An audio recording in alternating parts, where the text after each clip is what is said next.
Jubilee Hills ఓటమిపై భగ్గుమన్నారు BRS కార్యకర్తలు. తెలంగాణ భవన్లో కేటీఆర్ ను కడిగి పారేశారు. గెలవాల్సిన సీట్ను చేజేతులా పోగొట్టుకున్నామంటూ కార్యకర్తలు మండిపడ్డారు.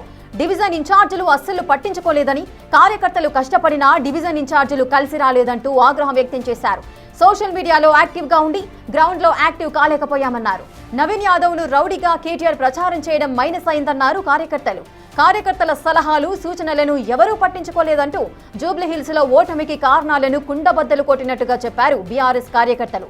కార్యకర్తల తీరుతో అవక్కయ్యారు కేటీఆర్. ఎక్కడ పోగొట్టుకున్నామో అక్కడే వెతుక్కుందామంటూ సర్ది చెప్పారు.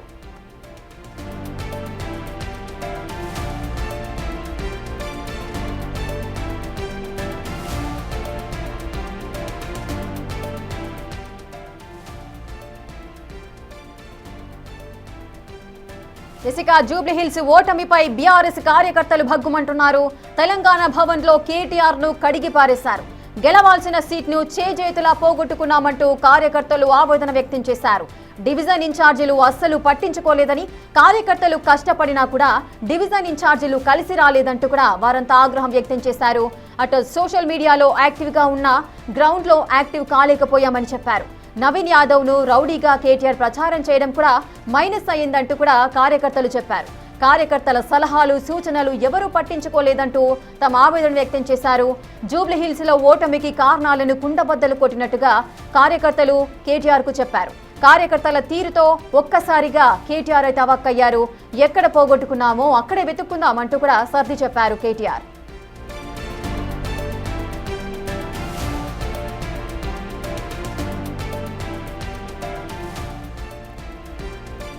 ఇక జూబ్లీహిల్స్ ఓటమిపై బీఆర్ఎస్ కార్యకర్తలు అటు కేటీఆర్ నైతే కడిగి పాడేశారు. అటు తెలంగాణ భవన్ లో వారంతా కూడా సమావేశమై అసలు ఏం జరిగింది, ఎందుకు ఓడిపోయాము, అటు డివిజన్ ఇన్ఛార్జీలు ఎవరు కూడా కలిసి రాలేదు, పట్టించుకోలేదు అంటూ కూడా వారు ఆవేదన వ్యక్తం చేస్తూ కూడా కేటీఆర్ కు సిచ్యువేషన్ ఎక్స్ప్లెయిన్ చేసిన తీరు మనం చూస్తున్నాం. పూర్తి డీటెయిల్స్ మా ఇన్పుట్ ఎడిటర్ పవన్ అందిస్తారు. పవన్, కాంగ్రెస్ ది పోటాపోటీగా అటు ప్రచారాలు చేయడం కానీ క్యాంపెయిన్ నిర్వహించడం కానీ పోటాపోటీగా అయితే అన్ని జూబ్లీహిల్స్ బైపోల్లో ఏం చేయాలో గెలవడానికి అన్ని ప్రయత్నాలు కూడా చేశారు. అయినప్పటికీ కూడా బీఆర్ఎస్ ఓడిపోయింది. దానికి మెయిన్ రీజన్ డివిజన్ ఇన్ఛార్జీలు కలిసి రాలేదంటూ కూడా వారు బీఆర్ఎస్ కార్యకర్తలు అయితే ఆగ్రహం వ్యక్తం చేస్తున్నారు. వారి ఆవేదనను కేటీఆర్ కు తెలియపరుస్తున్నారు. ఈ సిచ్యువేషన్ ఏ విధంగా చూడొచ్చు? జూబ్లీహిల్స్ శాసనసభ్యుడు మాగంటి గోపీనాథ్ మృతితో ఆ స్థానానికి ఉప ఎన్నిక వచ్చింది. ఉప ఎన్నికల్లో మాగంటి గోపీనాథ్ భార్య మాగంటి సునీతను అభ్యర్థిగా దించారు. అన్నీ తానే కేటీఆర్ ప్రచారం చేశారు. ఖచ్చితంగా ఈ సిట్టింగ్ సీటును నిలబెట్టుకుంటున్నామంటూ చెప్పారు. ఇక్కడ కాంగ్రెస్ అభ్యర్థి నవీన్ యాదవ్ను ప్రకటించిన తర్వాత కూడా జూబ్లీహిల్స్లో వార్ ఒక్క సైడే ఉంటుంది, బీఆర్ఎస్ వైపే మొత్తం కార్యకర్తలందరూ కూడా ఉన్నారంటూ పెద్ద ఎత్తున బీఆర్ఎస్ ప్రచారం చేసింది. ఎక్కడెక్కడైతే ఏ డివిజన్లో బీఆర్ఎస్కు గతంలో ఎంతెంత బలం ఉంది దానికన్నా ఇప్పుడు రెట్టింపు మెజారిటీ వస్తుందంటూ పెద్ద ఎత్తున ప్రచారం చేసుకుంది. ఎన్నికల చివరి రోజు వరకు చాలా ఉత్కంఠ రేపింది. అటు బిగ్ టీవీ చేసిన సర్వేలో కూడా పోటాపోటీగా ఉంది. కానీ వాస్తవానికి చూస్తే ఎన్నికల రిజల్ట్ ఏ డివిజన్లో కూడా బీఆర్ఎస్ కి ఎక్కడా కూడా మెజారిటీ దక్కలేదు. అన్ని డివిజన్లలో కూడా ఉన్న 7 డివిజన్లలో అన్ని డివిజన్లలో కాంగ్రెస్ పార్టీ చాలా స్పష్టమైన ఆధిక్యాన్ని చూపించింది. దీనిపైన దాంతో నవీన్ యాదవ్ అక్కడ కాంగ్రెస్ అభ్యర్థి నవీన్ యాదవ్ గెలుపొందారు. ఈరోజు జూబ్లీహిల్స్ నియోజకవర్గ ముఖ్య నాయకులతో బీఆర్ఎస్ భవన్లో మీటింగ్ నిర్వహించారు. ఎన్నికల్లో ఓటమి పైన చర్చించడానికి అన్ని డివిజన్ల నుంచి నాయకులందరూ కూడా వచ్చారు. వాళ్ళందరితో కేటీఆర్ సమావేశమయ్యారు. ఇక్కడ ఓడిపోయినా రాబోయే ఎన్నికల్లో మనమే గెలుస్తామంటూ చెప్పే ప్రయత్నం చేశారు. కానీ కార్యకర్తలు మాత్రం ఒక్కసారిగా తమ ఆవేదనను, ఆక్రోశాన్ని, ఆగ్రహాన్ని వెలగక్కిన పరిస్థితి. ఏ డివిజన్లో ఎందుకు ఓటమి పాలయ్యాము, ఎవరి నిర్లక్ష్యం కారణంగా, ఎవరి అలసత్వం కారణంగా అక్కడ మనం సీటు పోగొట్టుకున్నాము, దీని అంతటికీ ఎవరు కారణం అనేది వాళ్ళు కుండలు బద్దలు కొట్టినట్టుగా కేటీఆర్ ముఖం మీదే చెప్పారు. ఒకసారి ఆ డివిజన్ల వారీగా ఒకసారి మనం చూసినట్లయితే ఎర్రగడ్డ డివిజన్కి సంబంధించిన ఒక కార్యకర్త పోలింగ్ రోజున కాంగ్రెస్ పార్టీ నాయకులు కొంతమంది అక్కడ బూత్ల దగ్గర ప్రచారం చేస్తున్నారు, వాళ్ళని అడ్డుకోవాల్సిందిగా చెప్పారు. ఇదే విషయాన్ని డివిజన్ ఇన్ఛార్జీలకు చెప్తే డివిజన్ ఇన్ఛార్జీలు కనీసం పట్టించుకోలేదు. అక్కడ ఇన్ఛార్జీలుగా నియమించిన వాళ్ళ మధ్య సమన్వయ లోపం కారణంగానే అక్కడ మనకు సరైన మెజారిటీ రాలేదంటూ ఎర్రగడ్డ డివిజన్కి సంబంధించిన కార్యకర్త ఆయన చెప్పుకుంటూ వచ్చాడు. ఇంకా బోరబండ డివిజన్లో వాస్తవానికి బోరబండ డివిజన్ చాలా బలమైన డివిజన్, అక్కడ అధికంగా బీఆర్ఎస్కు ఓట్లు వస్తాయని భావించారు. కానీ బోరబండ డివిజన్లో పరిస్థితులపైన అక్కడ కార్యకర్తలు, స్థానికంగా ఉండే డివిజన్కు సంబంధించిన కార్యకర్తలు అనేక సలహాలు సూచనలు అక్కడ చెప్పారు, అక్కడున్న ఇన్ఛార్జీలకు చెప్పారు. స్థానికంగా ఉండే మాకు ఈ సమస్యలపైన అవగాహన ఉంటుంది, వాటిపైన దృష్టి సారిస్తే బోరబండ డివిజన్లో మెజారిటీ వస్తుందని చెప్పినప్పటికీ కూడా అక్కడ ఇన్ఛార్జీలుగా ఉన్న నాయకులు కనీసం స్థానికులు ఇచ్చిన ఫీడ్బ్యాక్ను పట్టించుకోలేదు, అసలు వీళ్ళ మాట విన్న పాప అనుకోలేదు. అందుకే అక్కడ ఓడిపోయామంటూ చెప్తున్నారు. యూసఫ్గూడలో ఒక మహిళ కార్యకర్త ఆమె ఆవేదన వ్యక్తం చేసింది. డివిజన్ ఇన్ఛార్జీలు సరిగ్గా కాంగ్రెస్ ప్రచారాన్ని ఎదుర్కోలేకపోయారు. పెద్దవాళ్ళు ఎవరు కూడా అక్కడున్న బీఆర్ఎస్ కార్యకర్తలైన మాకు సపోర్ట్గా లేరు, మీరు కేవలం వచ్చిపోతూ ఉన్నారు తప్పించి ఎక్కడ కూడా క్షేత్రస్థాయిలో సరిగ్గా ప్రచారం చేయకపోవడం వల్లనే ఇక్కడ మనం యూసఫ్గూడలో ఓడిపోయాము. అలానే యూసఫ్గూడ డివిజన్లోనే మరో మహిళా కార్యకర్త కూడా ఉంది. కృష్ణానగర్లో ఎవరైతే లోకల్ ఇన్ఛార్జీలుగా నియమించారో వాళ్ళు ఎవరు కూడా సరిగ్గా పనిచేయలేదు. డివిజన్ ఇన్ఛార్జీలకు లోకల్ ఇన్ఛార్జీలుగా నియమించిన వాళ్ళకి పూర్తిగా సమన్వయ లోపం కనిపించింది. అంతేకాకుండా బీసీ అభ్యర్థి నవీన్ యాదవ్ను పదే పదే రౌడీ అనడం కూడా చేటు తీసుకొచ్చింది. అది మనకు వ్యతిరేకంగా పనిచేసిందనే ఫీడ్బ్యాక్ను కేటీఆర్ ముఖం మీదే చెప్పారు. ఇక షేక్పేట్ డివిజన్ మొదటి నుంచి కూడా షేక్పేట్ డివిజన్ పైన భారీ ఆశలు పెట్టుకున్నది. అక్కడ ఉన్న ముస్లిం మైనారిటీ ఓట్లన్నీ కూడా బీఆర్ఎస్కే వస్తాయంటూ కూడా భావించింది. కానీ అక్కడ కూడా డివిజన్ ఇన్ఛార్జీలు ఎవరు కూడా సరిగ్గా స్పందించలేదు, మేము చెప్పేది ఎక్కడ కూడా వినలేదు. ఎంఐఎం పార్టీ అటు కాంగ్రెస్కే సపోర్ట్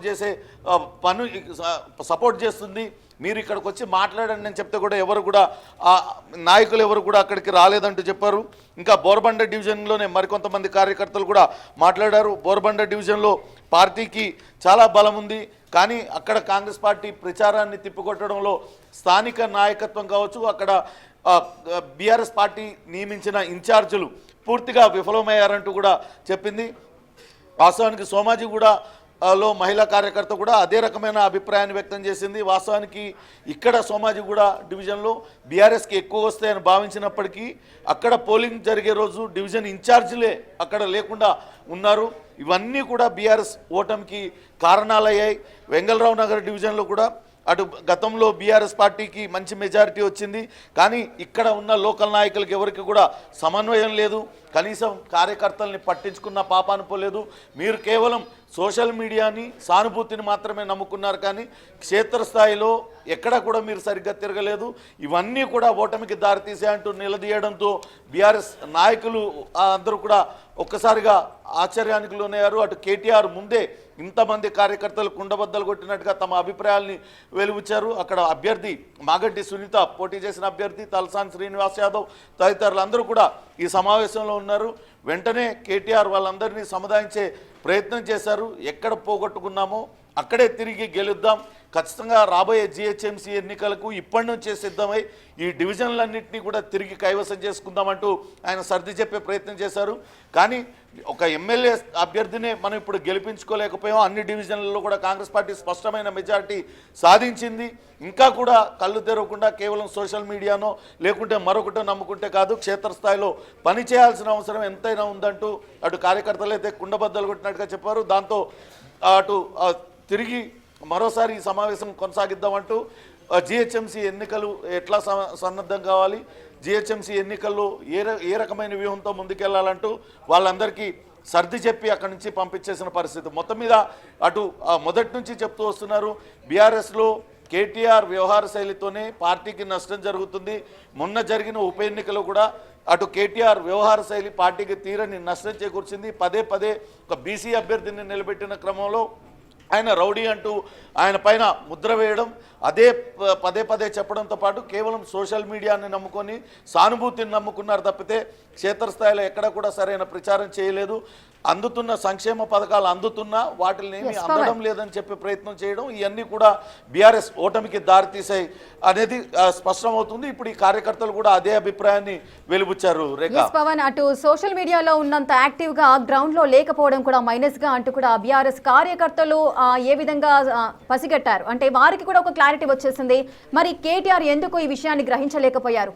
నార్మల్ గా సోషల్ మీడియాలో యాక్టివ్ గా ఉండే వారంతా కూడా యువత అని కూడా మనం చెప్పుకోవచ్చు. వారు ఎక్కువగా ఫోన్స్ యూజ్ చేయడం కానీ సోషల్ మీడియాలో యాక్టివ్గా ఉండడం జరుగుతుంది. కానీ అటు గృహిణుల పరిస్థితి కానీ లేదు అంటే ఇంట్లో ఉండే వాళ్ళ పరిస్థితి గ్రౌండ్కి వెళ్తే కానీ అసలు పార్టీ సిచ్యువేషన్ ఏ విధంగా ఉంది అనేది కేటీఆర్ అర్థం చేసుకోలేకపోయారా?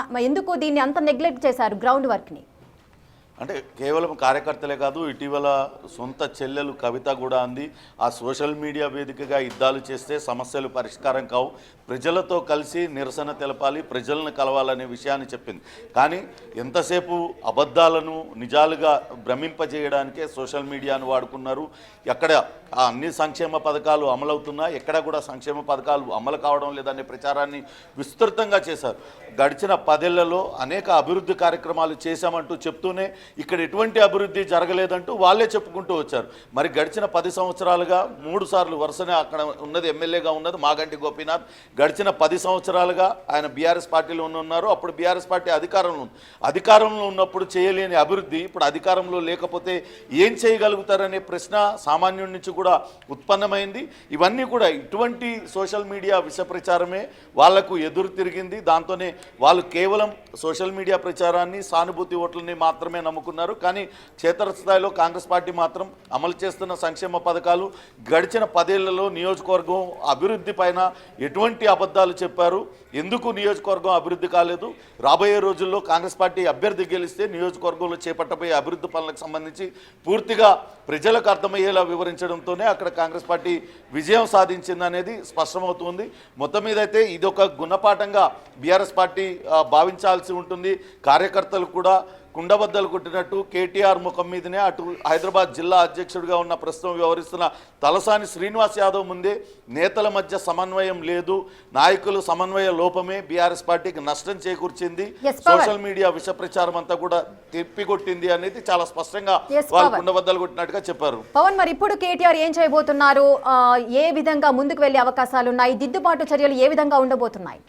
అయితే ఇప్పుడైతే ఇంకా నియోజకవర్గానికి సంబంధించి వాళ్ళు ఓటమి పాలయ్యారు. రాబోయే రోజుల్లో రేపు ఫిబ్రవరికి అటు జిహెచ్ఎంసీ పాలక మండలి గడువు ముగుస్తుంది, జిహెచ్ఎంసీ ఎన్నిక జరగబోతుంది. అట్లనే అటు స్థానిక సంస్థల ఎన్నికలు కూడా ముంచుకొస్తున్న తరుణంలో ఖచ్చితంగా వాటిపైన దృష్టి పెట్టాల్సిన అవసరం ఉంది. ఇప్పుడు కార్యకర్తలందరూ కూడా అదే చెప్తూ ఉన్నారు. రాబోయే రోజుల్లో అటు జిహెచ్ఎంసీ ఎన్నికలపైన ఇప్పటి నుంచే సిద్ధమవుతూ ఉందామంటూ చెప్తూ ఉన్నారు. కానీ ఏ రకంగా సిద్ధం కావాలి, నేతల మధ్య సమన్వయం ఎవరు సరిచేయాలి అనేది ఇప్పుడు కార్యకర్తలు అడుగుతున్న ప్రశ్న. కార్యకర్తలు చాలా బలమైన కార్యకర్తలు క్షేత్రస్థాయిలో ఉన్నారు, వాళ్ళందరూ కూడా పనిచేయడానికి సిద్ధంగా ఉన్నారు. కానీ అక్కడికి వచ్చిన నేతలందరూ కూడా అక్కడున్న స్థానిక కార్యకర్తలను పట్టించుకోకుండా ఇష్టారాజ్యంగా వ్యవహరించడం వల్లనే ఇదంతా కూడా జరుగుతుందంటూ చాలా స్పష్టంగా చెప్పిన నేపథ్యంలో ముందుగా నేతలను సమన్వయపరచాలి. ఎక్కడికైనా ఏదైనా నియోజకవర్గ ఇన్ఛార్జీలుగా లేకుంటే డివిజన్ ఇన్ఛార్జీలుగా బాధ్యతలు అప్పచెప్పినప్పుడు అక్కడ క్షేత్రస్థాయి పరిస్థితులను అర్థం చేసుకొని దాన్ని బట్టి నడవాల్సిన అవసరం ఉంటుందనేది అర్థమవుతుంది. చూడాలి మరి జిహెచ్ఎంసీ ఎన్నికలపైన దిశానిర్దేశం చేశారు, ఏ రకమైన వ్యూహాన్ని అనుసరించి జిహెచ్ఎంసీ ఎన్నికల్లో ముందుకెళ్తారనేది మాత్రం వేచి చూడాలి. Right, thank you Pavan, thanks for the live details. ఇక జూబ్లీ హిల్స్ ఓటమిపై బీఆర్ఎస్ కార్యకర్తలు అయితే భగ్గుమన్నారు. తెలంగాణ భవన్లో కేటీఆర్ ను కడిగి పారేశారు. గెలవాల్సిన సీట్ను చేజేతులా పోగొట్టుకున్నామంటూ కార్యకర్తలు ఆగ్రహం వ్యక్తం